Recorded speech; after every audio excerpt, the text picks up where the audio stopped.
Good evening and salutations, my YNR fans.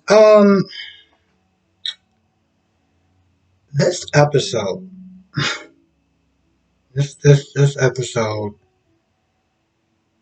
oh my goodness. I want to talk about Mariah and Tess for a minute because I have a couple questions. One, what does everyone like about them now? I've made videos about, about the show and I've talked about them and I've called them boring and just eye rolling and everything else in between. Now, I know some people can sit there and say, well, you had to be a long-time fan. You had to be sitting there watching them from the beginning to really fully understand why people like them or why they're so interesting or, you're just not getting it. And to some extent, you're probably right on one hand. Okay? Probably right on one hand. There's so many times that even in GH, some people can come in late to the game and be like, "Oh, what's going on with this character? You don't like this character?" Da da da da da. And I can sit there and be like, "Well, you don't really watch the show for a long time. You don't know what the hell you're talking about." But I also gotta sit there and look at this as a newcomer, okay, as somebody who just started watching the show. Because my whole thing is with these scenes, or this show in general, it shouldn't just be for people who have been watching this show for a long time. It should be for people who decide, you know what, I've been watching this show for a while. I want to check out this show. You know? And it should go what like when I'm watching this and I'm watching Tess and Mariah, I'm just like, I don't get it. I don't really understand what people see in these characters. I mean, in today's episode you got Mariah explaining to Sharon and Faith, which they didn't sit there and say her name, so took me a minute before I had to write her name and just not damn question mark. Um, that Tess, she's on voice arrest, which I'm just like, what does that mean? And it's from anything from obviously talking to laughing to coughing. I'm like, wait. You tell me that she can't cough? Why the hell is she even down here in the first place? She can't laugh? You're literally around other people at some point. If somebody would have slipped on a banana, okay, why are you even there for? So they've got her a whiteboard, board, and Tess pulled out a phone and typed in a couple words and it spoke. So now it's just like, well, I mean, you just got her a giant paperweight. But Faith was like, oh, well, you can sit there and explain it in emojis and things of that nature. And I'm like, you're really trying to find reasons to sit there and justify this giant paperweight now. Okay, sure, whatever. She'll be sweet about it. She'll use it. After that, they went upstairs. They talked. Faith and Sharon talked about it before, and then they talked about it afterwards, which I was telling you, it didn't really matter. It didn't go anywhere. Um, Kyle. Kyle's another character. I'm just like, I don't know. Maybe he was more interesting back in his heyday. I just kind of find him a little bit boring now, to be honest. Like the conversation that Mariah and Kyle was having was mostly about Harrison and Ashlyn and Diane and him embracing Diane more and more, which is fine, I guess. But it's like, I don't know. I feel like sometimes that they'll just throw in every scene and won't really just take scenes out that's not necessary. I look at days when they have this thing called on the cutting floor. And when you watch it, it's usually these extra scenes that you're just like, this was nice, but they didn't really need to sit there and put this in there. I feel like sometimes when I'm watching YNR, half of these scenes are just not really necessary. but they put it in there anyway, and it's just like, oh, well, you know what? It fills up the time. So, we're good. Okay. Damn, Phyllis. That woman, that woman, Jack calls her red for a reason because that woman, she got a temper, she got fire in her, and there's a lot of times where it's like she's the type of woman, or just the type of person that's just like, you have your friend with her, and it's like, yo, you need to kind of chill down, just calm down. It's not really that big of a deal. And she's the type of person that just keeps going and going and going and going and going. She's not there talking to Summer, and they're talking about Harrison and finding out the news and people telling her and people telling him and everything. And Diane came up, and of course Phyllis just couldn't wait to get all angry and everything like that. And they talk about Jack, and she's like, well, I apologized and I explained to myself. I explained and this, that, and the third. And, Jack has always meant to take her side. And, back in the day, he used to sit and look at me a certain way. And it's like, bro, you're still not getting it, do you? And it's weird that she's not getting it because I've been watching the show that long. Okay. Took a break from watching the show. I came back. And when Jack, because, okay, I'm going to explain this all wrong. When Diane showed up, because Diane and Jack decided to take Harrison to the park. So Diane could have just kept her distance. Let's just be fair. I'm not going to put all the smoke on Phyllis. Diane could have definitely kept her distance, but she came over there and she was like, "Oh, I got to sit there and tell you something or whatever." And Phyllis was like, "Yo, what are you doing here? Like, I'm having a private conversation. Kick rocks. Like, go away." And when you look at the scene as a whole, you can clearly see that Diane set her up, which clearly isn't hard to do, but she set her up, and of course Phyllis starts yelling at her.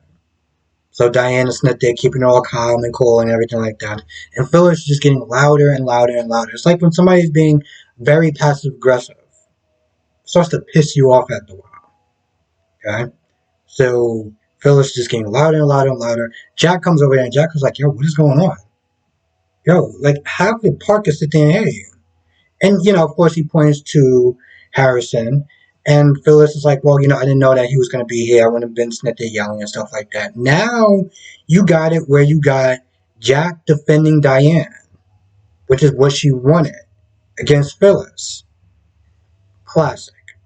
So, of course, Diane's like, hey, listen, let me just go get Harrison a snack or whatever and, spend some time with him. And, of course, Summer left. And you have this whole argument between Jack, Phyllis, and Phyllis.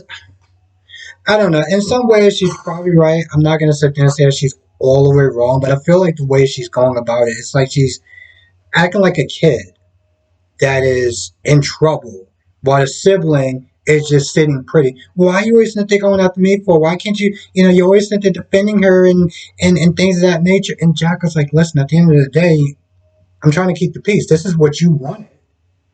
And he explains to her that regardless of how much he feels for her, her attitude and arguing and fighting and stuff like that isn't doing the family any good. It's not it's not doing the family any good. And honestly, to tell you the truth, when he said that, it's like, well, how did you not see that? How did you not sit there and see that you not upholding this truth or whatever, and you constantly going after Diane isn't doing good for the family. It's splitting them. It's dividing them. You have Phyllis that's every time Diane wants to sit there and see her grandchild or whatever, Phyllis is right there to sit there and cause argument and cause risk between, Summer and Hal and everything like that. And, oh, Jack, you shouldn't be sitting there defending it. It's like, Jack is just trying to get along. He's just trying to just get along at this point. And he says to her, like, yo, listen, I don't trust her.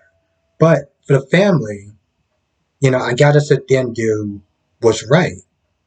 And he walks away, and she just has this dumbfounded look on her face, like, what part of that sentence did you not understand?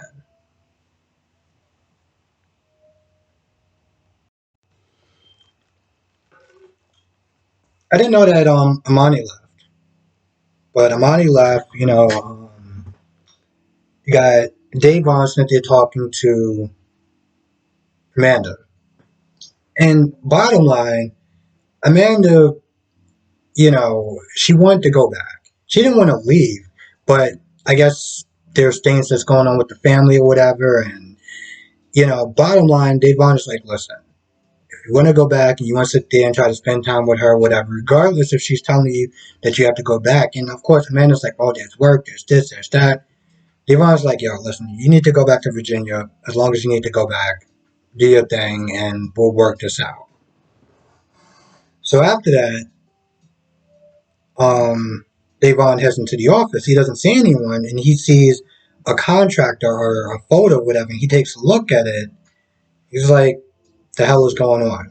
Meanwhile, you got Nate that's hanging out with Elena or whatever. And of course, he starts talking about how much he misses her, this, that, and the third. And of course, they have sex. And afterwards, she talks about her conference and everything like that, which I'm not going to lie, was kind of boring to me.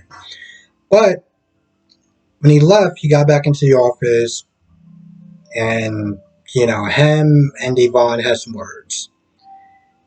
There must have been some sort of mistake or error or whatever as far as Nate overstepping his boundaries or whatever and booking a singer, or double booking a singer. Now Devon's like, yo, listen, this is something else that we gotta sit there and clean up. This is the second time apparently that he has to sit there and do damage control or PR and everything like that because again, Nate overstepped his boundaries. So, you know, here's the thing. I get that, there's friendship and then there's business. And I get that he had to sit there and kind of lay down the law on Nate. Okay? I get that part. Nate messed up and, he apologized. He was like, all right, fine. But, you know, here's the thing. This is on a much larger scale. And they're a new company. Making mistakes right out the gate is not a good look for the rest of the world. So I get Davon's frustration again. With that being said, it got to a point where he started, and I don't think he was trying to do it on purpose, but started talking down at him. Oh, well, listen, I don't have time to sit there and show you the ropes or whatever. I'm going to be busy doing this, that, and the third. And I don't have time to sit there and try to find you. Maybe I could try to find you a mentor or something like that. And he's like, yo, I'm not an intern. I know what I'm doing. I'm like, well, clearly you don't because he's kind of upset. The point is, he didn't like the fact that, he didn't like the way, um, I was about to call him Dante. He didn't like the way that Nate was, that Davon was Nate talking to. So they're kind of going back and forth a little bit. And Amanda walks in. And you ever just walk into a room that's like super tense, like that there's two people that start arguing, whatever. You walk and you feel that energy. It's the weirdest thing, but you feel that and you feel that tension. Or if you watch two people argue, and you don't even know them, but it's getting really heated, you can feel that tension, and it makes you feel uncomfortable. So she walks in and she's like, "Yo, what is going on?" Nate steps out, and Nate contacts Amani. He's like, "Hey, listen, I need to talk to someone or whatever, or you're free to talk or whatever." And I'm just like, shouldn't be contacting your girlfriend if you need somebody to talk to, not the chick who was not there flirting with you like you were totally single the whole time. Now again, I took a break from watching it, and I know that Amani was not there, flirting with this dude, acting like he didn't have a girlfriend or anything like that. I heard from Brock TV that Nate wasn't really trying to put in a lot of effort to make the relationship work. And looking at the fact that he's not there contacting somebody else when he's having a bad day at work, it's like, what? No, it's not like he contacted one of his friends or whatever, like, hey, I just want to talk to somebody or whatever. No, you're contacting a girl who flirted with you like you were just an eligible bachelor. That that don't sit right with me. Okay? That doesn't even sit right with me. And I haven't even been watching the show that long. I feel like that's about it for the most part. I don't think this was a terrible episode, but I felt like there could have been a lot of stuff that could have been cut out and it would have been a lot better. I mean, the highlights of this episode was actually the Phyllis and Diane stuff and the Nate and Devon stuff. Everything else was just like, seriously, like, they don't. I feel like when I've been watching the show for the amount of time I've been watching it, they don't really do anything to make Tess and Mariah exciting.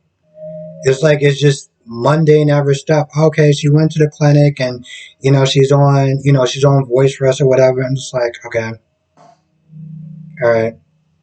Wait, is that it? This whole conversation seems like it's just pointed to go nowhere. And then of course you have Kyle and Mariah, and I'm just like, I heard that she was a much interesting character back in the day, and now I'm just like, this is like that whole scene with her and Kyle was just pointless. I feel like they just put a lot of pointless stuff in this episode or in some of these episodes just to stretch out time, but it doesn't do anything for the actual. Like her snitch talking about, oh well, now that she's not gonna be talking, and I can sit there and tell my lame jokes and my cringy lines or whatever, and she can't sit there and argue back. And I'm like, I guess it's supposed to be cute to some people. That clearly went over my head, but it's supposed to be cute, so sure. Like I said, it wasn't a total terrible episode.